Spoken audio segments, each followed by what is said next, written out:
Hey, I'm golf broadcaster Matt Adams. The updated and expanded second edition of my book, The Golf Round I'll Never Forget, Golf's Biggest Stars Recall Their Finest Moments, is now available. Readers can expect to march with Arnie's Army at the 1960 U.S. Open, relive Jack Nicklaus's remarkable 1986 Masters win, and be amazed by the Tiger Slam. The Golf Round I'll Never Forget, Golf's Biggest Stars Recall Their Finest Moments. Pick it up where fine books are sold, including BarnesandNoble.com and Amazon.com. Welcome to Football is Family, a podcast dedicated to the fan and fan experience. My name is Jeremy McFarland, and I want to look at the positive behind what makes football so enjoyable to watch and follow. I want to know why you are a fan of your team, of a player, or an era of football. Whether the pros, college, or high school, I want to hear and share your stories and your love for the game. If you want to be part of this podcast, please message me on Twitter at Jeremy_McFarland or on Facebook at the Football is Family Facebook page. This podcast is part of the Sports History Network, your headquarters for the yesteryear of your favorite sport. You can learn more at sportshistorynetwork.com. Welcome you back to the Football is Family podcast, and I'm going to do something a little different this week.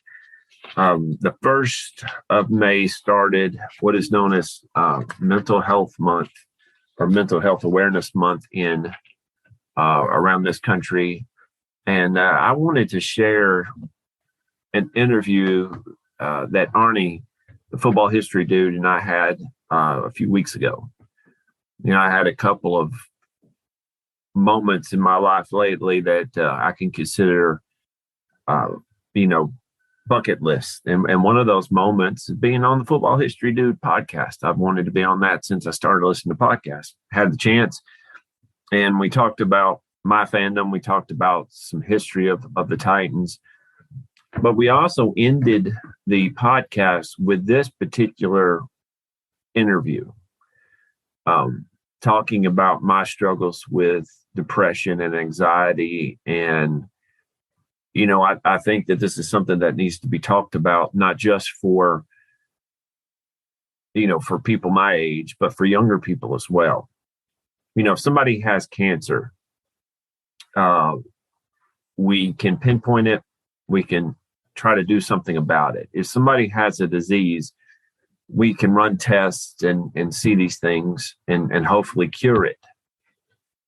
Why is mental health considered different than that?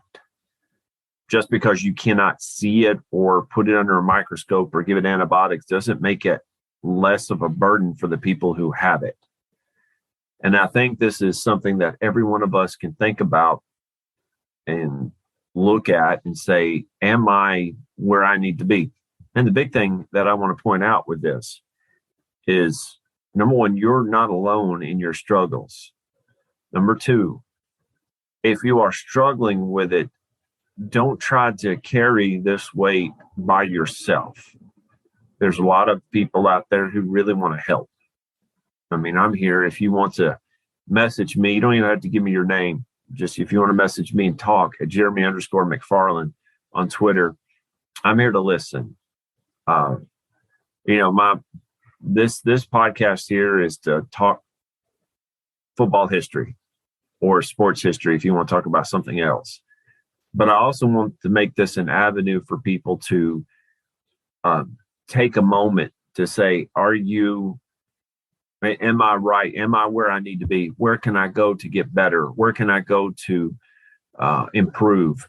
Where can I go for people who understand my struggles and can help me through it? That's what I want this podcast to be. We'll talk sports, but we'll also talk life. Just keep in mind, again, that you're not by yourself. You're not alone. The struggles that you may be going through now have been struggled by many different people, have had similar struggles. May not be the same, but it might be similar. But whatever the case is, we are here to help. So this is what this next podcast, this next part of this podcast is about. It's the interview I had with Arnie a few weeks ago.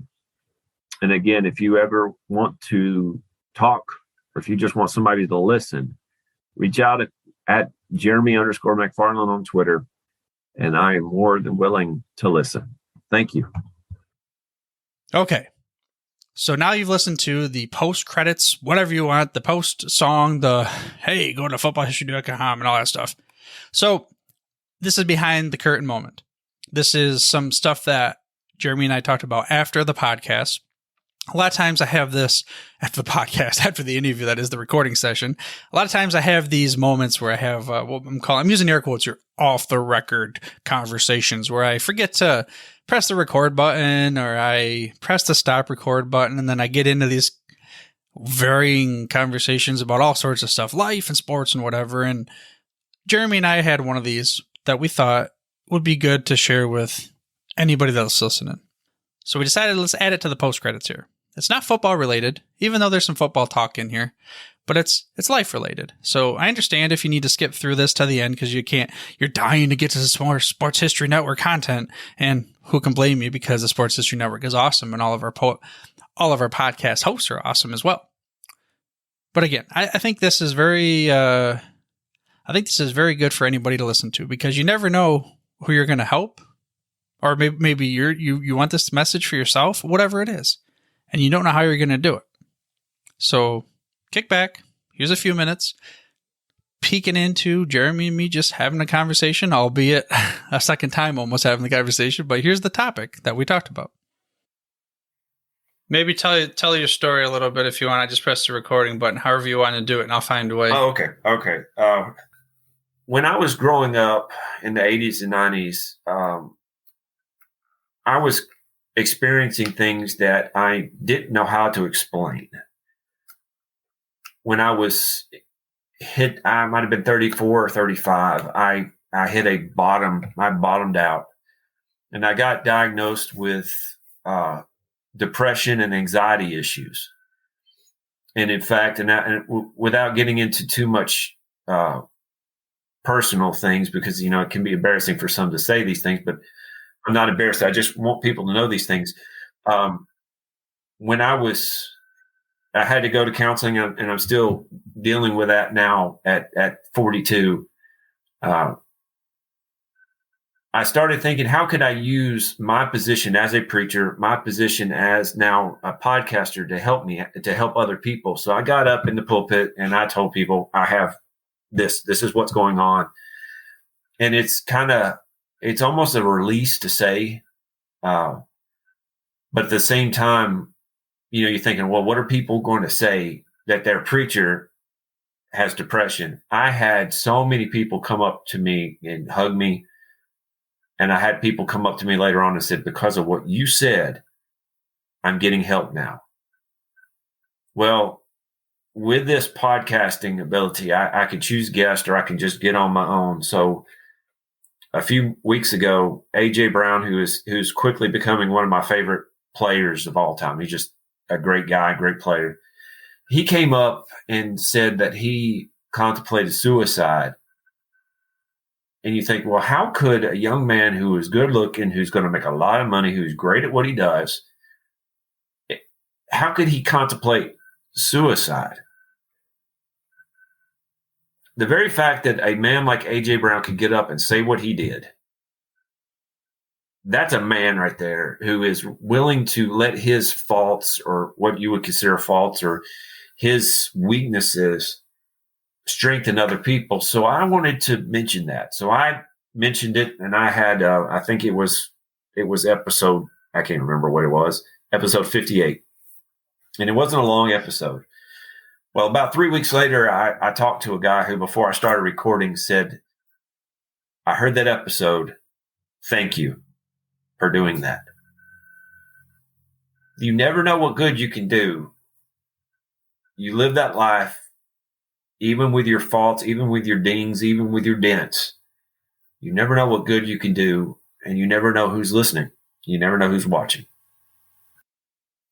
There you go. I mean, I could keep going on and on about that, but again, I appreciate someone like you who's willing to step out on the limb and be willing to open up the vest, whatever you want to say, like say, hey, this is what's going on.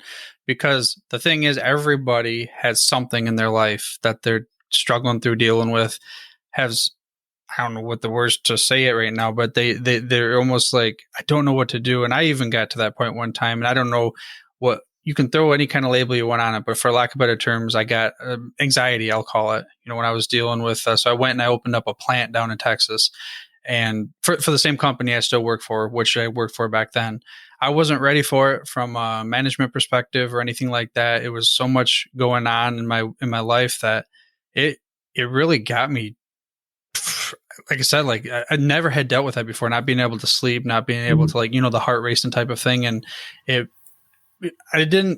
took the path of, at first, oh, there must be something physically wrong with me, right? Just like most people do. It's just, I'll fight through it. I'll put some dirt on it. I'll rub through it, because that's always a phrase you had used in football, for instance. It's, oh, you got hurt, let's put some dirt on it. It's just a flesh wound type of deal.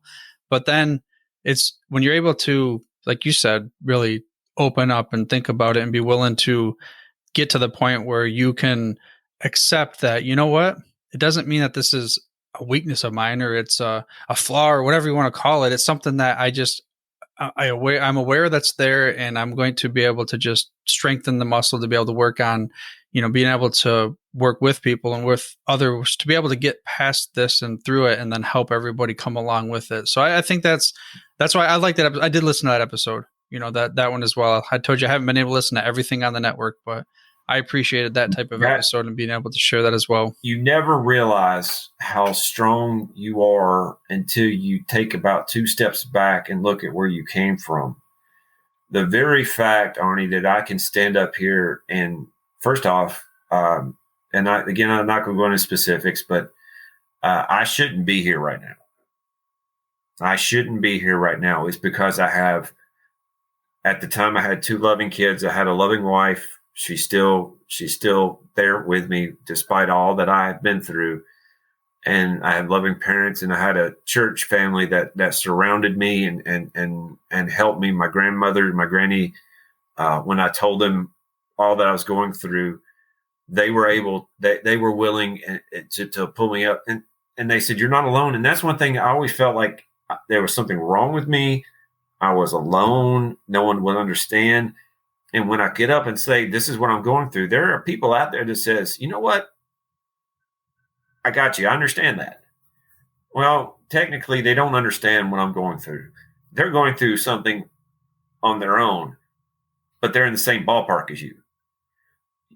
And I've said this on a couple of my episodes. You're not alone in this.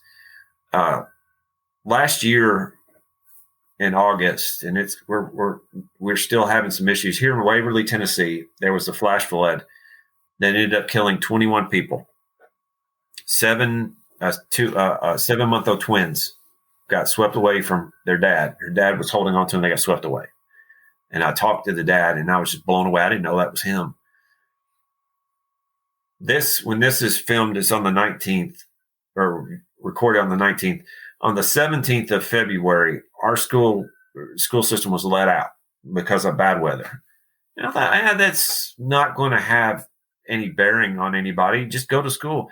But one of the parents said, well, Jeremy, there's still a lot of kids here who are scared to death of storms because of the flood. It didn't dawn on me. Of course, you're like, duh, Jeremy, you should know these things. But it didn't dawn on me that the physical can get cleared up pretty quick. The mental part, if it's not addressed, will never get cleaned up. And in fact, I had a guy who recommended a book to me, and I still haven't been able to find it. It said, "Feelings buried alive are never dead." If you're dealing with things right now and you try to bury them and push them aside, they're never gone. That's why you never realize how strong you are until you go and face these things. So I encourage people who are experiencing, anxiety. I remember I married my cousin and her husband. I did their wedding on Thanksgiving at my aunt and uncle's house. I was wearing a pair of blue jeans and a button-up shirt, very informal. I grabbed my wife and said, "Katie, I'm having a heart attack." It was a panic attack. Didn't know what it was. Why in the world at that moment when you start digging in, you start to see there's things out there that you cannot you have to face head on, or it's going to kill you. It's literally going to eat you alive. Yeah, I fully understand that from that right there. I didn't experience that as much, but yeah, trying to get in, through meditations or other type of avenues that I've gone through to try to figure out how do you, for lack of better terms, I don't know, bog through the muddy waters, if I'm even saying that right. But yeah, it's easy for people to say, put your tough hat on, just get through it. But that doesn't really do anything. So again, I'm with you. I'm here for anybody that, wants to even chat about something, if nothing less. Yeah. Message me. You don't even have to give me your name. I don't have to know your name. I'm here to listen.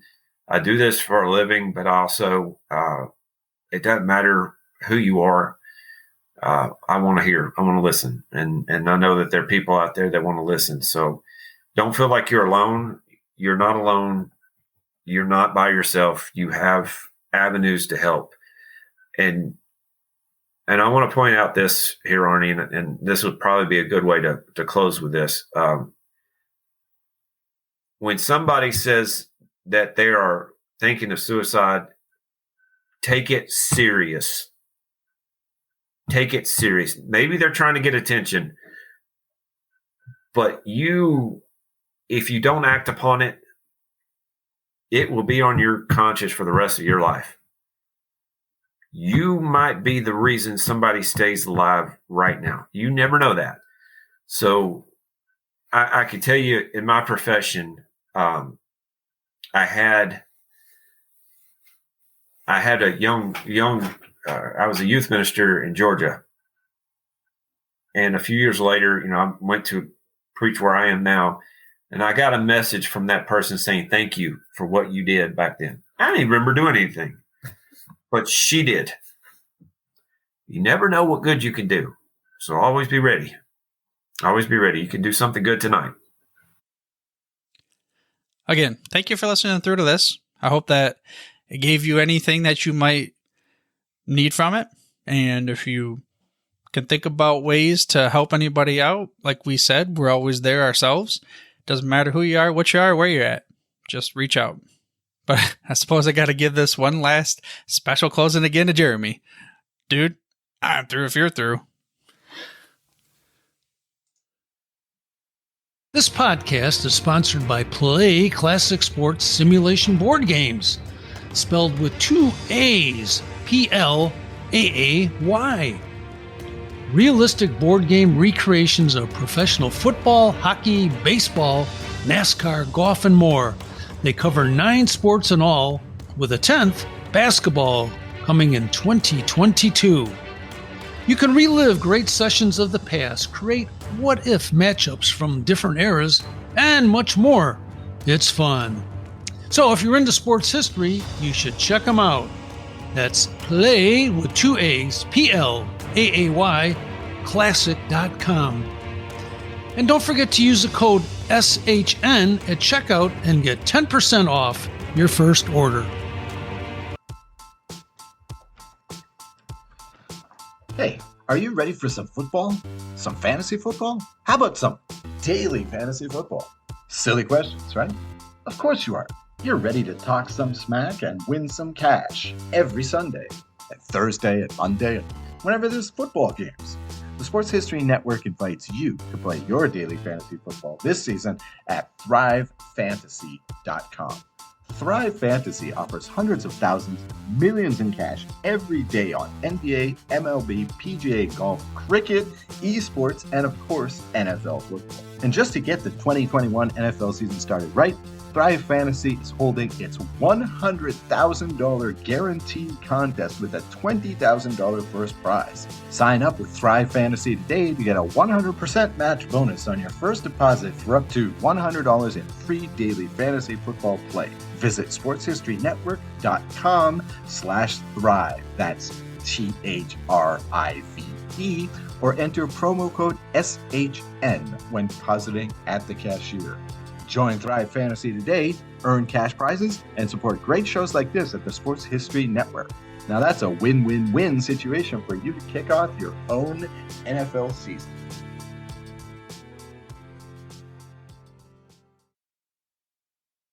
At the Sports History Network, we're all about sports yesteryear, and so we're so pleased to introduce you to Row One, an online memorabilia gallery and shop that brings you sports history to life anywhere. The Row One gallery includes over 5,200 gorgeously reproduced prints of team posters, game program covers, game tickets, advertisements, and more in baseball, pro and college football, pro and college basketball, and more. And any gallery item may be printed in a variety of sizes on wood, metal, canvas, acrylic, or poster paper. And in Row One shop, check out the thousands more of unique items with the retro and historical designs dating back to 1876, including t-shirts, long sleeve shirts, phone cases, mugs, blankets, pillows, towels, and even shower curtains. Go to sportshistorynetwork.com, ROW1, for access to the full Row One catalog and for gallery prints and gift items, plus get a 15% discount off all prints on the Row One Pictorum Gallery with coupon code SHN15. Follow the link on the show notes. Hey there, sports history fan. This is Arnie Chapman, aka the Football History Dude, and I hope that you enjoyed this recent episode presented by the Sports History Network and were able to learn some good old-fashioned sports history knowledge nuggets. I started the Sports History Network back in 2020 with the mission to help podcasters find a community of like-minded sports history nerds, as well as helping aspiring podcasters to start their own shows. We have a little bit over 30 shows on the network right now covering all sorts of sports history, but as far as I'm concerned, we're just at the toothpick in the ocean moment, that can't even figure it out because there's so much more coming. We wanted to create the ultimate headquarters for sports yesteryear, starting with Podcast Network and our website, but we're going to continue to move into other mediums as well. And here's the cool part, because we want you to be part of our team. So if you're interested in starting your own podcast, or maybe being a guest on one of our shows, or who knows, maybe even writing an article for us over on the website. Seriously, all you gotta do is reach out to us on the contact page over at sportshistorynetwork.com. You can be as technologically savvy as a Neanderthal tapping on a stone trying to figure out this whole hieroglyphics thing back in the day. Again, it doesn't matter, because even if you don't understand the whole podcast space, we have a production team that can pretty much help you out with doing everything. All you gotta do, head over to sportshistorynetwork.com, head to the contact page, fill it out. That message goes right to me, and I'll reach out to you as soon as I can. But for now, dude, I'm through if you're through.